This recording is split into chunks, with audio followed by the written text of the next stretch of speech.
Olá, meus cumprimentos a todos, aqui estou eu para mais um vídeo e hoje eu vou dar continuidade ao estudo do livro A Vida em Família, do Rodolfo Caligares, e esse livro, o capítulo que nós vamos estudar tem como título Obrigações decorrentes do matrimônio. Obrigações.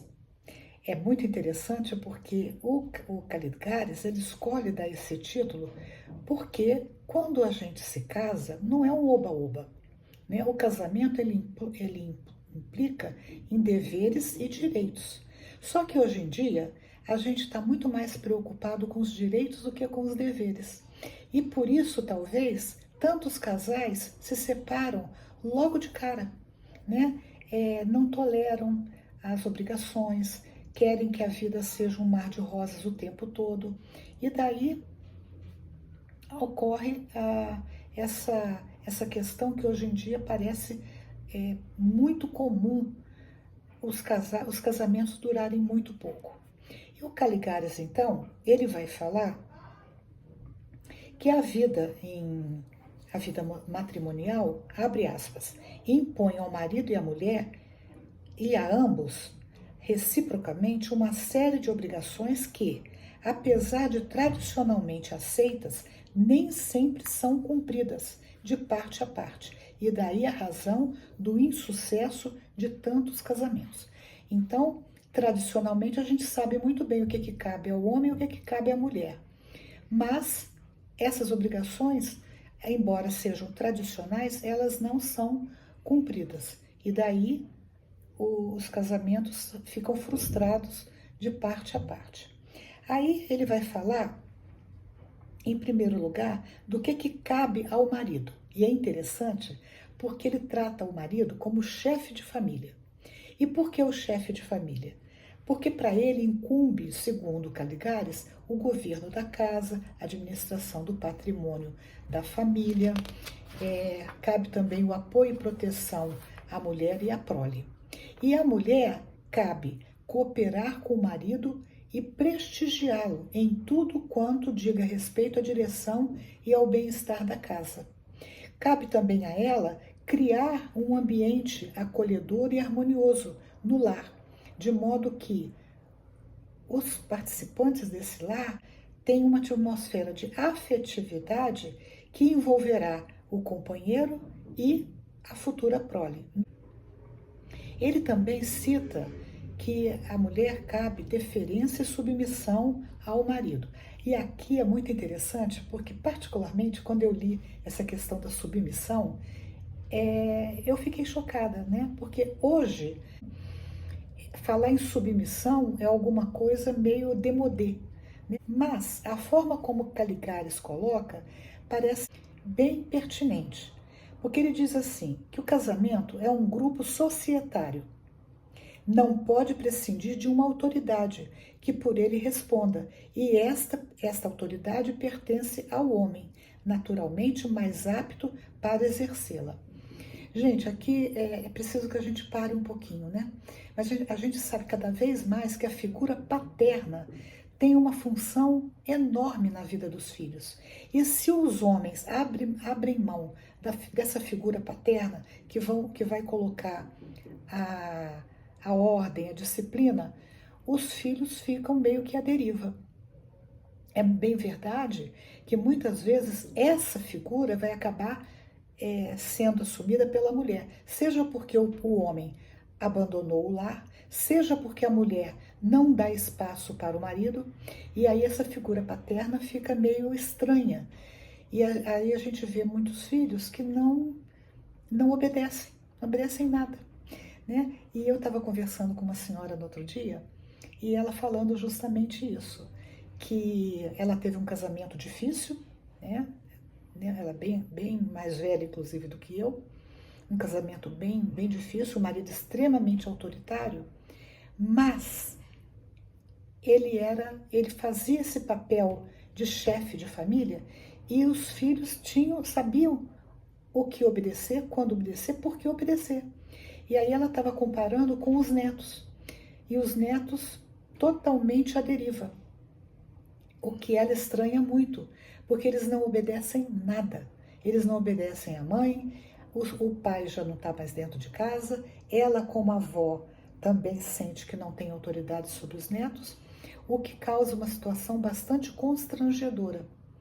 E, inclusive, ela se queixou, que ela dizendo que, porque os netos, né, e os próprios filhos têm essa visão meio libertária da vida, ela carrega a família nas costas. E não adianta falar, porque quando ela fala, eles acham que ela está sendo careta e etc.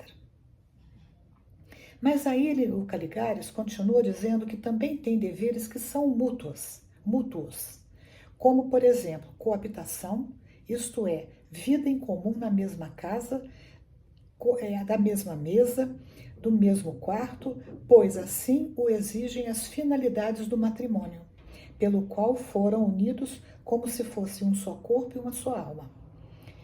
Achei interessante aqui, porque, por exemplo, quando ele fala do mesmo quarto, lógico, né? Eu acho que ainda é comum que o marido e a mulher durmam juntos. Mas compartilhar da mesma mesa, parece que hoje em dia está tudo tão virado que as famílias já não sentam mais para uma refeição em comum. E é no momento da refeição que as pessoas conversam, trocam ideias. E é interessante, né? Porque nesse momento tá cada um com o seu celular, vendo coisas diferentes e mal trocam ideias. Então, olha só a atualidade do pensamento do Caligares. Ele também fala que cabe aos dois, né, os deveres mútuos, o amor e respeito, que são expressos por onde? Por atenções, carinho, delicadezas, paciência, tolerância, evitando-se a todo custo atitudes de desprezo, represálias, uso de linguagem ofensiva, queixas incessantes, crueldade física ou mental. Então a gente vê que muitas famílias existem assim, vivem juntos, mas aos trancos e barrancos, porque há uma indiferença, uma gritaria, ninguém respeita ninguém. Então Caligares está trazendo isso como um fator importante para que a vida em comum seja duradoura.